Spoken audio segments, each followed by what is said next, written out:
नमस्कार, मैं सुकन्या सिंह आप सभी दर्शकों का अन्नदाता कार्यक्रम में स्वागत करती हूं।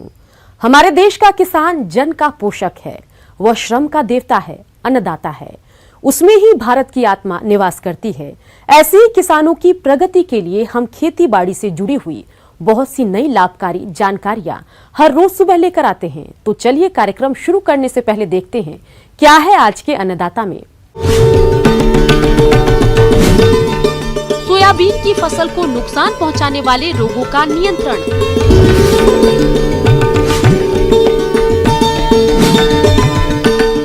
मिर्च की सफल खेती पर एक किसान का अनुभव।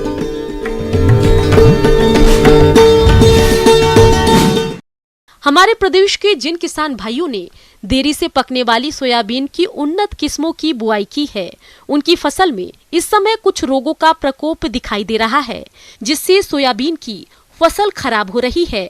तो आप इन रोगों की पहचान कर नियंत्रण किस प्रकार से करें, इस बारे में जानकारी के लिए मिलते हैं डॉक्टर विजय कुमार यादव से।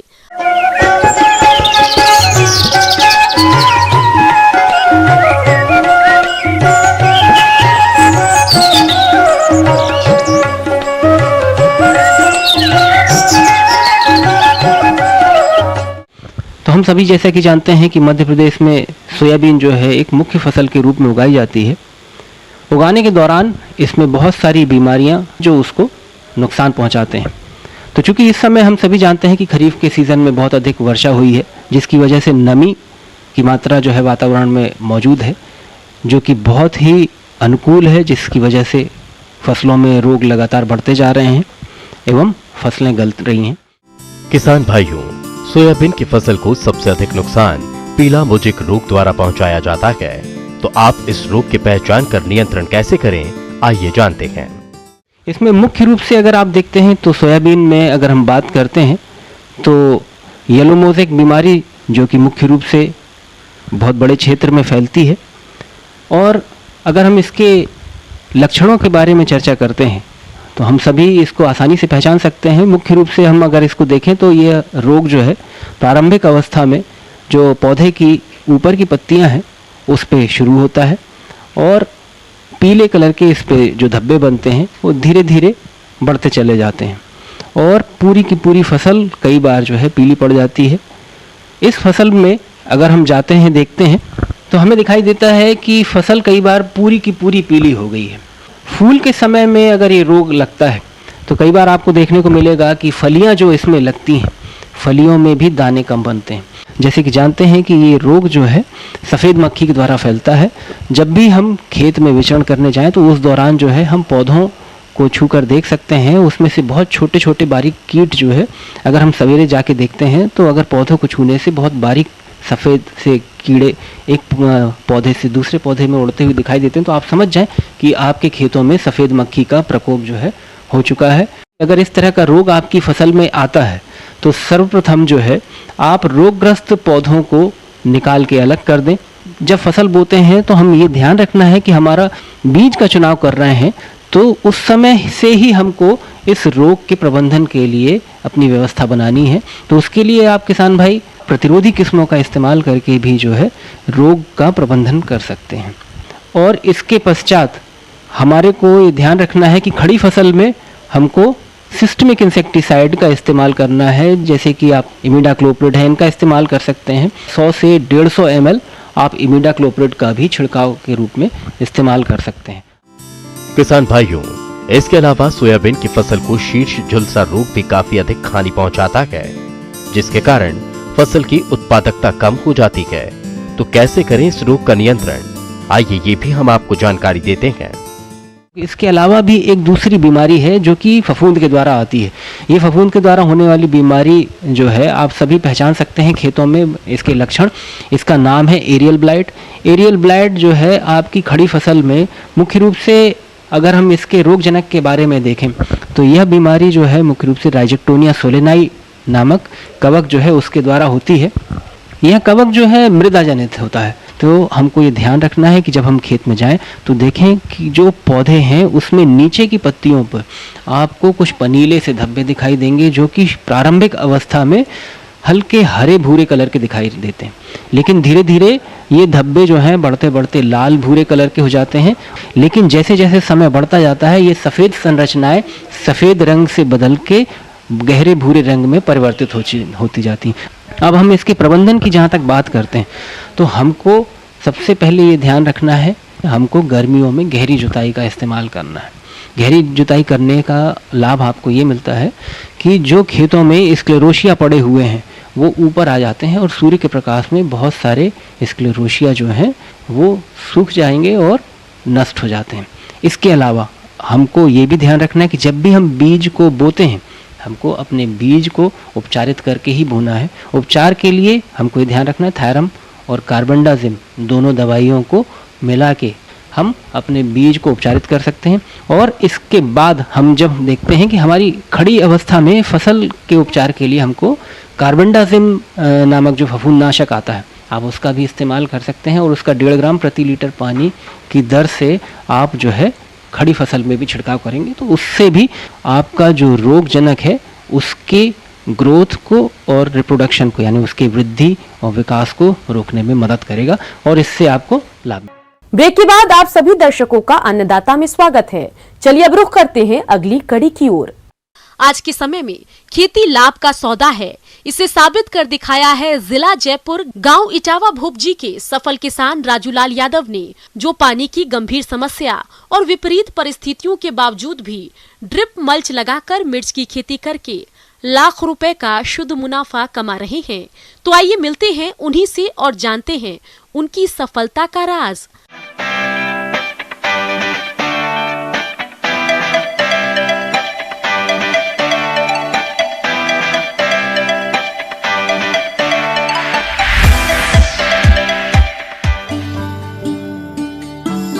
खेती किसानी से जुड़े करोड़ों किसान भाई दिन रात मेहनत करते हैं और मुश्किल से अपनी और अपने परिवार की जरूरतें पूरी कर पाते हैं। वहीं कुछ किसान ऐसे भी हैं जो सही तकनीक को अपनाकर सही प्रबंधन करके अच्छा मुनाफा कमाते हैं। कुछ ऐसा ही कर दिखाया है इस किसान ने, जो कोरोना जैसी विपरीत परिस्थितियों के बावजूद भी मिर्च की खेती से अच्छी आय कमा रहे हैं। तो ये किसान भाई कैसे करते हैं मिर्च की खेती, जानते हैं उनके अनुभव। मैंने ये आधी बीघा मिर्च लगाई थी और एक नवंबर को इसकी पौध तैयार की और पौध तैयारी के साथ ही खेत की तैयारी शुरू कर दी। सबसे पहले गोबर की खाद डाली, उसके बाद मुर्गी की बीट और ऊन की डस्ट डाली लगभग 5-6 कुंटल। उसके बाद हल से उसकी जुताई की। 4-5 जुताई के बाद खेत तैयार हो गया और फिर बेड तैयार किए और बेड तैयार करने के बाद उस पर ड्रिप की पाइपलाइन बिछाई और फिर मल्चिंग लगा के और फिर पौध हमने लगानी शुरू की। इस तरह से 1 नवंबर को पौध तैयार की थी और 1 जनवरी को हमने उस पौध को बेड में लगाना शुरू कर दिया। और जब हमने पौध लगाई बेड में, उससे आधा घंटा पहले पानी चला दिया ड्रिप में।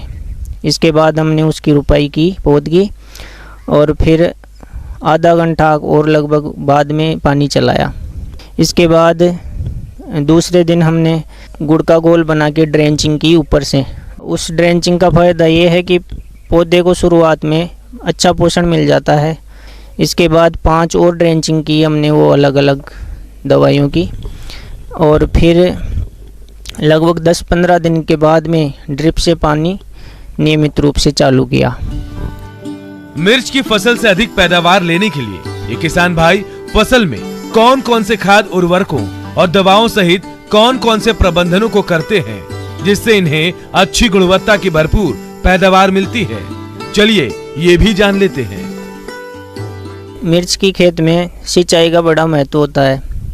तो पहली सिंचाई तो जिस दिन पौध लगाई उसी दिन लगभग 1 घंटे चलाया। उसके बाद 5 ड्रेंचिंग की, 1 दिन छोड़ के 1 दिन मैनुअल हाथों से। जिस दिन लगाई उससे 14 दिन बाद हमने फिर दोबारा ड्रिप से सिंचाई की लगभग 20 मिनट। और इसके बाद हर तीसरे दिन 20-20, 30-30 मिनट की सिंचाई हर तीसरे दिन करते रहे, जब तक कि फ्लावरिंग का टाइम नहीं आ गया। जैसे ही फ्लावरिंग का टाइम आया तब सिंचाई का टाइम थोड़ा बढ़ाया, 25 मिनट किया, और समय समय पर NPK और जो भी सूक्ष्म पोषक तत्व हैं वो ड्रिप के माध्यम से हम देते रहे। जब पौधों में फूल आने की अवस्था होती है उस टाइम जो हमें उर्वरक मुख्य रूप से देना होता है वो 052-34 दी थी मैंने। उसके बाद फ्रूटिंग शुरू हो गई तो उस टाइम हल्के फुल्के कीटनाशक जैसे नीम ऑयल वगैरह का स्प्रे कर दिया जो ज़्यादा हानिकारक नहीं होते, और नीचे जड़ों में 052-34 दी। उसके बाद तुड़ाई का टाइम आ गया तो लगभग 1 लाख रुपए इस मिर्च की खेती में मुझे बच जाएंगे।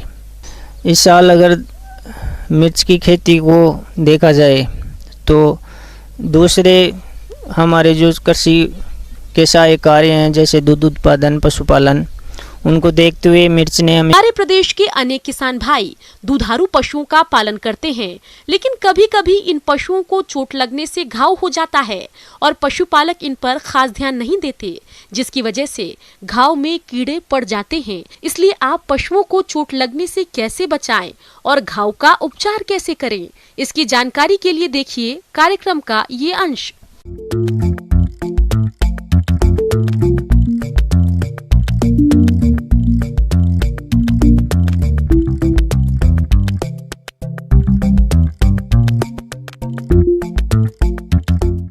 किसान भाइयों, आज हम चर्चा करेंगे कि बरसात के समय या वर्षा ऋतु के समय जानवरों में जो चोट लग जाती हैं, जो घाव हो जाते हैं, उसकी रोकथाम कैसे करें और हम चोट लगने से कैसे उन्हें बचाएं एवं हम उनका कैसे प्राथमिक उपचार कर सकते हैं। बरसात के समय पे चोट लगने पर बहुत जल्दी ही उसमें मक्खी का इन्फेक्शन लग जाता है, मक्खी अपने अंडे रख देती है, और जहाँ पर विशेषतः जहाँ पर जानवर चाट नहीं पाता, अपने आप को चाट नहीं पाता, उस जगह पर वहाँ मैगट पड़ जाते हैं, या क्या है कि मक्खी के लार्वे पड़ जाते हैं, और फिर वहाँ घाव बढ़ता ही जाता है। और अगर इलाज ना स्थिति हो और अगर मान लीजिए कि चोट सर में है तो जानवर की मृत्यु होना भी संभव है। तो किसान भाइयों, सबसे पहले तो हम ये करें कि जो चंचल पशु हैं, जो झुंड में एक जानवर दूसरे जानवर को, जो चंचल पशु है वो मारते हैं, तो ऐसे पशुओं को हम अलग कर दें। दूसरी बात, हम इस चीज़ का ध्यान रखें कि हमारे खुद के बाड़े में कहीं कोई ऐसी नुकीली वस्तु या कोई ऐसा कोई एंगल निकला हुआ या कोई ऐसी चीज़ तो नहीं है जिस कारण से जानवर को चोट लग सकती हो। अगर ऐसी चीज़ कोई है तो अपन या तो उसे घिस दें या फिर अपन उसको बिल्कुल वहाँ से कोई कील वगैरह है तो उसको निकाल दें।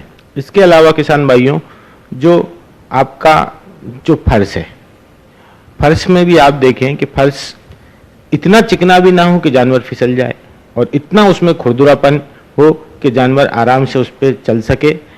और दूसरी बात है, वो उसमें कोई ऐसी नुकीली वस्तु, कोई गिट्टी, कोई कंकड़, कोई पत्थर ऐसा नहीं रहे कि जानवर बैठते समय चोटिल हो जाए और उस वहाँ पर घाव निर्मित हो जाए। तो इससे जानवर क्या है, जो चिड़चिड़ापन है जानवर के अंदर, चिड़चिड़ापन आ जाता है। जानवर भागता है इधर उधर, आप देखेंगे पूंछ हिलाता है बार बार, अपने खाने पे, भोजन पे वो उतना समय ध्यान नहीं दे पाता जितना कि देना चाहिए था। किसान भाइयों, अगर किसी पशु को घाव हो गया है और उसमें कीड़े पड़ गए हैं तो आप कैसे करें उसका उपचार, इसकी जानकारी कुछ इस प्रकार है। जो अगर घाव कहीं बन जाते हैं और जानवर, कई स्थान जानवर में ऐसे हैं जहां वो ना तो खुजा सकता है और ना ही चाट सकता है।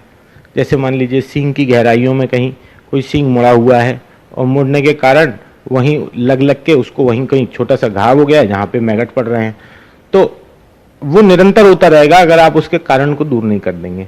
आप वो जो सींग की नोक है उसको आगे से काट सकते हैं, वायर की मदद से आप उसको काट दीजिए, और वहाँ जो घाव हो गया है उस घाव को आप अपने यहाँ इजीली तौर पे उपलब्ध तारपीन का जो तेल होता है वो लगभग सभी जगह मिल जाता है। तारपीन का तेल डालते ही उसके जो कीड़े रहेंगे, गौज बना के आप उसमें तारपीन का तेल भर दीजिए, और उस घाव के अंदर के 5-7 मिनट के बाद आप देखिए कि कीड़े बाहर आते जा रहे हैं। आप एक चिमटी की मदद से सारे कीड़ों को एक एक करके निकाल दीजिए, और तब तक, जब तक कि आश्वस्त ना हो जाएं कि अब एक कीड़ा भी अंदर नहीं है, तब तक उस घाव को कभी भी बांधिएगा मत, क्योंकि अगर घाव बांध दिया तो कीड़े के पास बाहर आने की जगह नहीं रहेगी और वो अंदर ही प्रवेश करेगा उसमें, और ज़्यादा अंदर प्रवेश, क्योंकि ये जो मक्खी का लार्वा होता है ये मांस खाने वाले होते हैं। ये मांस को अंदर ही अंदर खाते जाते हैं और अंदर से अंदर वो घाव अंदर खोखला और गहरा होता जाता है, और एक इस निश्चित अवस्था में जाने के बाद फिर का कोई इलाज रह नहीं जाता है। जो हमारा मल्टी डोज आइवरमेक्टिन है और डोरामेक्टिन है, इसको एंटी मैगट की तरह बिल्कुल यूज कर सकते हैं। और सफाई करने के बाद उपरांत आपको घाव को कॉटराइज करना, यानी कि उसकी जो अंदर की स्किन है, स्किन को हमें साफ करना है अच्छे से, जिससे कि उसमें नया टिश्यू, नया ऊतक उसमें दोबारा जनरेट हो सके, जिससे कि वो घाव पूरी तरीके से भर जाए। इलाज के बाद हम पुबडिनाइडिन, जो सबसे ज़्यादा कारगर है इसमें, और सफाई करने के लिए कॉटराइज करने। बढ़ते हैं अगली प्रस्तुति की ओर।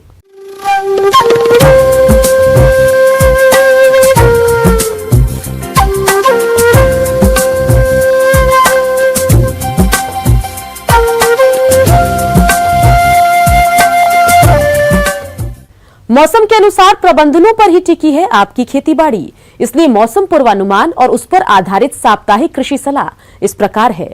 भारत मौसम विज्ञान विभाग ग्रामीण कृषि मौसम सेवा केंद्र सीहोर से प्राप्त मौसम रिपोर्ट के आधार पर भोपाल, रायसेन, बैतूल, होशंगाबाद और इनके आसपास के जिले के किसानों के लिए सलाह दी जाती है कि इन क्षेत्रों में आगामी 4 दिनों तक हल्के से घने बादल छाए रहने की संभावना है और कहीं कहीं बौछार युक्त हल्की वर्षा भी हो सकती है। ऐसे में इन क्षेत्रों के किसान जल्दी पकने वाली सोयाबीन की फसल जैसे JS 95-60 और JS 20-34 जैसी जल्दी पकने वाली किस्मों की जब 75 से 80% फलियां पक चुकी हों तो कटाई करें। हवा युक्त शुष्क स्थान पर सुरक्षित रखें। बीज उत्पादन हेतु सोयाबीन की फसल तथा बीजों को फफूंदी से बचाने के लिए कार्बेंडाजिम का खड़ी फसल पर छिड़काव करें। सोयाबीन की फसल में इस समय तना मक्खी और गर्डर बीटल का प्रकोप हो सकता है। इसकी रोकथाम के लिए किसान भाई बीटा साइफ्लूथ्रिन और इमिडाक्लोरोपिड 300 मिलीलीटर प्रति हेक्टेयर की दर से घोल बनाकर छिड़काव करें। जिन क्षेत्रों में केवल सेमीलूपर इल्ली का प्रकोप हो रहा हो वहां पर इंडोस्कार्प दवा 15.8 EC 333 मिलीलीटर प्रति हेक्टेयर की दर से घोल बनाकर छिड़काव करें। एंथ्रेक्नोज और राइजोक्टोनिया एरियल बाइट नामक रोगों के नियंत्रण के लिए टेबिकोनाजोल 625 मिलीलीटर प्रति हेक्टेयर की दर से छिड़काव करें। जिन क्षेत्रों में अभी भी जल भराव की स्थिति है वहां के किसान भाइयों को सलाह दी जाती है कि वे खेत से जल निकास की उचित व्यवस्था करें। वर्षाकालीन सब्जियां जैसे लौकी, करेला, गिलकी, खीरा, भिंडी, बरबटी, टमाटर, बैगन और मिर्च में रस चूसक कीट और तनों तथा फलों में छेद करने वाली इल्लियों का प्रकोप दिखाई दे रहा हो तो इनके नियंत्रण के लिए डाइमेथोएट दवा 1 मिलीलीटर प्रति लीटर पानी में घोल बनाकर फसलों पर छिड़काव करें। जिन फसलों में जड़ गलन, पत्ती गलन या पीले पत्ती पड़ने की समस्या हो वहां पर कार्बेंडाजिम 1 ग्राम दवा प्रति लीटर पानी में घोल नियंत्रण के लिए मेलाथियान 3 मिलीलीटर प्रति लीटर पानी में घोल बनाकर छिड़काव करें। बकरियों को बारिश में भीगने से बचाएं एवं CCPP का टीका लगवाएं।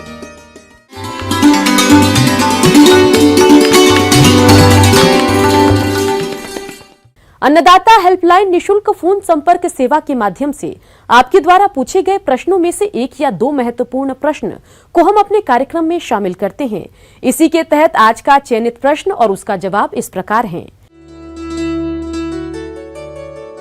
अन्नदाता निशुल्क फोन संपर्क सेवा के माध्यम से पूछे गए प्रश्नों में से आज हमने जिस प्रश्न को कार्यक्रम में शामिल किया है उसे पूछा है ग्राम जीतपुरा, जिला ग्वालियर के कृषक भरत कुमार ने।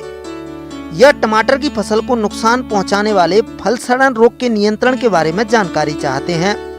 तो भरत कुमार जी आपकी जानकारी के लिए प्रस्तुत है कार्यक्रम का ये अंश।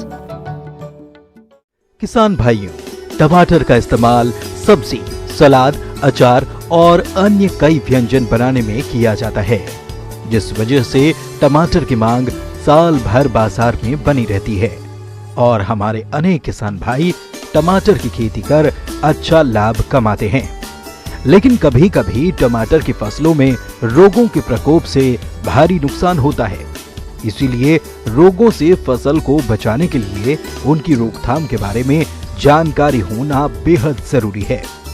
इसी बात को ध्यान में रखते हुए बात करते हैं टमाटर में लगने वाले फल सड़न रोग के बारे में। किसान भाइयों, इस रोग का संक्रमण अधिकतर कच्चे और हरे फलों पर दिखाई देता है। रोग से प्रभावित फलों पर हल्के या गहरे भूरे रंग के गोलाकार धब्बे चक्र के रूप में दिखाई देते हैं, जो हिरण की आंख की तरह लगते हैं। रोगग्रस्त फल अक्सर जमीन पर गिरकर सड़ जाते हैं और ये सड़े हुए फल रोगजनक और फफूंद की वृद्धि कर संक्रमण को और बढ़ाते हैं। इसीलिए समय रहते इन रोगों का नियंत्रण करना जरूरी है। तो इनके नियंत्रण के लिए टमाटर के पौधों को लकड़ी या तार की सहायता से सीधा खड़ा करें। भूमि की सतह पर 15 से 20 सेंटीमीटर तक की पत्तियों को तोड़ दें। सिंचाई की उचित व्यवस्था कर अतिरिक्त पानी का निकास भी सुनिश्चित करें। इसके अलावा रोगग्रस्त फलों को तोड़कर नष्ट जरूर करें। किसान भाई, फल सड़न रोग के रासायनिक नियंत्रण के लिए मैनकोजेब या कॉपर ऑक्सीक्लोराइड दवा 2.5 ग्राम प्रति लीटर पानी के हिसाब से घोलकर छिड़काव करने पर नियंत्रण आसानी से किया जा सकता है। तो किसान भाइयों, यदि आप इन बातों को ध्यान में रखते हुए नियंत्रण करते हैं तो आपकी टमाटर की फसल से अधिक उत्पादन की प्राप्ति आपको जरूर होगी।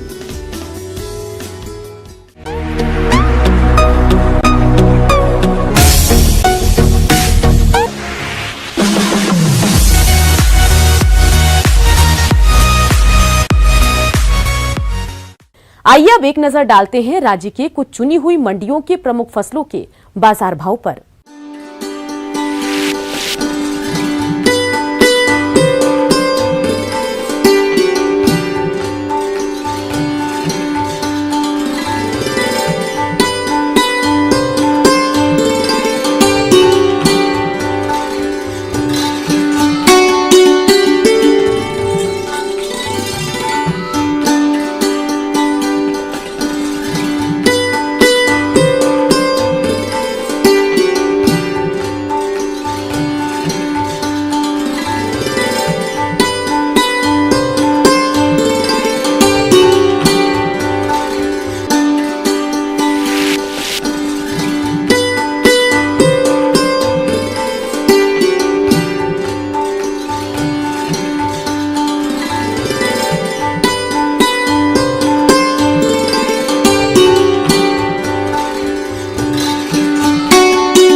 किसान भाइयों, अन्नदाता आपकी सेवा के लिए संकल्परत है।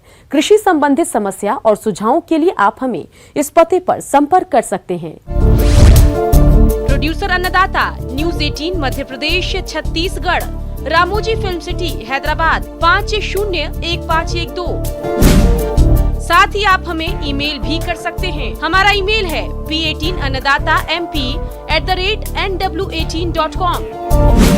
इसके अतिरिक्त आप हमें निशुल्क हेल्पलाइन नंबर 18004192 155 पर सोमवार से शनिवार सुबह 10 से शाम 4 बजे के बीच संपर्क कर सकते हैं।